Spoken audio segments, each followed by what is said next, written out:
mentioned the tree here I see in the background. Could you talk about that for a second? Yeah, the pine tree there was, as you can see, the yellow part of it was pretty yellow all the way to the ends of the tree.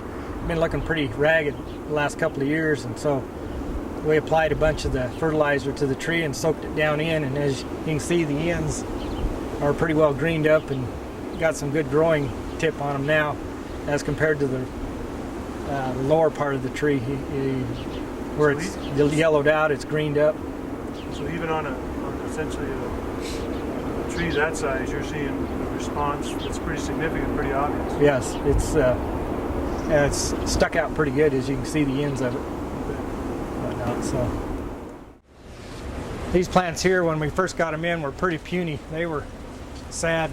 They weren't very good cuttings, but they have, in the last, we planted these on about the 22nd of June, and they've started to grow out real nice. Got good growth on them, a lot more bud on it. Plus the root system on them is excellent. Oh, yes. To have that good of a root development with as sorry as the cuttings were when they came in, they're doing quite well for as small as they were. A lot of these just didn't have 2 or 3 leaves on them at all. It was whatnot. So looks like the color is nice and dark, and they seem pretty stable. yeah, color's good. Like I say, bud counts higher than usually for this size of a plant. Okay. You don't usually get that kind of a branching's really good. We are using this though. One of the things we're doing is using this fertilizer in combination with a Florel spray on top of the plants to help tone them and whatnot, make them do a little better branching and whatnot at the same time. So, but everything in this house is on the fertilizer right now since we started, since they were planted. Okay. So, and they're all looking real nice. It's basically all the same species. Well, these are zonal geraniums. We've got ivy geraniums here. Okay. And one of the things about ivies, usually when it's hot, they'll yellow out on you quite a bit, even and especially when you're using Florel on them. But so far we haven't had any yellowing. Nice dark green color. Good color. We got Scaevola and Verbena down the table here that are also on it, doing well. Whatnot. So I really do notice the buddy, especially over on that table there. yeah, they. Like I said, that may cause me more problem than I want. And essentially, what the problem there is, that, if I understand you correctly, is that you have to slow them before you're ready to market. You want to keep all the flower buds off of them until about 5 weeks before they're ready to sell, and then you allow them to come up so that they're in good color just before you move them out. If you let these sit on here, then they take strength out of the plant. Also, you have a lower bud count for your later crop of flowers if you leave them on. Pull the strength down and stuff, and you don't have as big of flower heads either if you leave them on. So we strip them off all the time in order to get what we want when they're ready to go out, ready to sell. We're hoping that with the fertilizer that we've been using, the new fertilizer will help also in longevity of the bloom, make it last longer. I see these funny rascals hanging down. Could you describe what you do in this building with these? All of the houses are set up for a drip system on all of our baskets. Okay, so this is 4 baskets. Yep. Drip system. Yeah, when these are ready to go off the table, they'll be hung, and one of these tubes will be stuck in as irrigation on them and stuff. So you elevate them and get them off the tables, make more room. Yeah, free space. Oh yeah, That's what it is. It's now you're supporting weight there too. Whatnot, so Interesting. Okay. You were talking earlier about the species, different types of plants. What would you guess is the number that you've now tried this fertilizer across? Because you've kind of done it in a couple seasons now. Any guess on the number?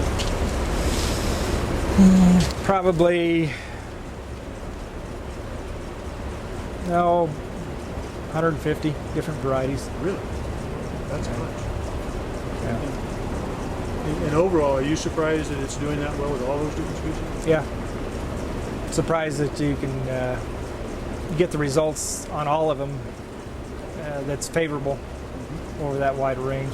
Just as a comparison, what would have happened with your 2920? Usually you'll get some that will get too much growth if you're using that on at the wrong rate. You can really cause yourself some real problems. You get away from it. Yeah, it gets away in a hurry and stuff. Whereas this doesn't seem to outgrow itself so fast. Much more user friendly. Yeah, Because of it's more employee seems mix. to be more forgiving, but yet we still seem to stay on schedule with our growth. Okay. The plants are ready to sell when we schedule them to be ready to sell. They seem to be more compact and better tone, better color. Have you had any experience with succulents or wood type plants? No, don't do any succulents at all, hardly. Not much. Any sense of what's your guess if you put this stuff on? Well, everything I've seen worked on it ought to work. If they're From the pine tree out back here to, yeah. so far, Looks like there's a pretty broad spectrum. one of the guys I talked to that's using it in hydroponic tomatoes seems to be enjoying the results he's getting too. So Really? yeah, Interesting. he says his production's up. Uh-huh. So I don't understand. This shouldn't be working like this Uh-huh. and stuff. So he took 2 bottles home with him to try it out. Yep. He lives in California. Oh, really? Yeah. Interesting. So I said, well, take it home and try it on. You run a test. You try it against some of your own stuff. You bet. See what it does. That's interesting because, like you mentioned earlier, because he's got his own line, he'd like not to acknowledge what's going on. Yep. Well, And pick it apart. that's the same with my other seed rep from Ball Seed. They push the Daniels fertilizer, which You is bet. the other liquid, Yeah, you've been trying it. and I've been trying it and whatnot. And then he has a hard time accepting the fact that I'm getting the same results or even better results on the rooting Yep. part of it, Okay. and the color is more vivid in the flowers, and so he's having a hard time accepting that too, because I'm not going to be buying his fertilizer either if this turns out Okay. all right. Uh-huh. So I says, well, I'll start selling it to you. Yeah. So if we can ever get a lab to tell us what we've actually got, because if you're going to go to a grower with fertilizer, you better know. Yep. You better have. He needs to have a benchmark. He needs to know what he's working with. Now, Jerry had talked to you about that explosion process that Yep. we did. It seemed to show that we had a significant amount of organics there.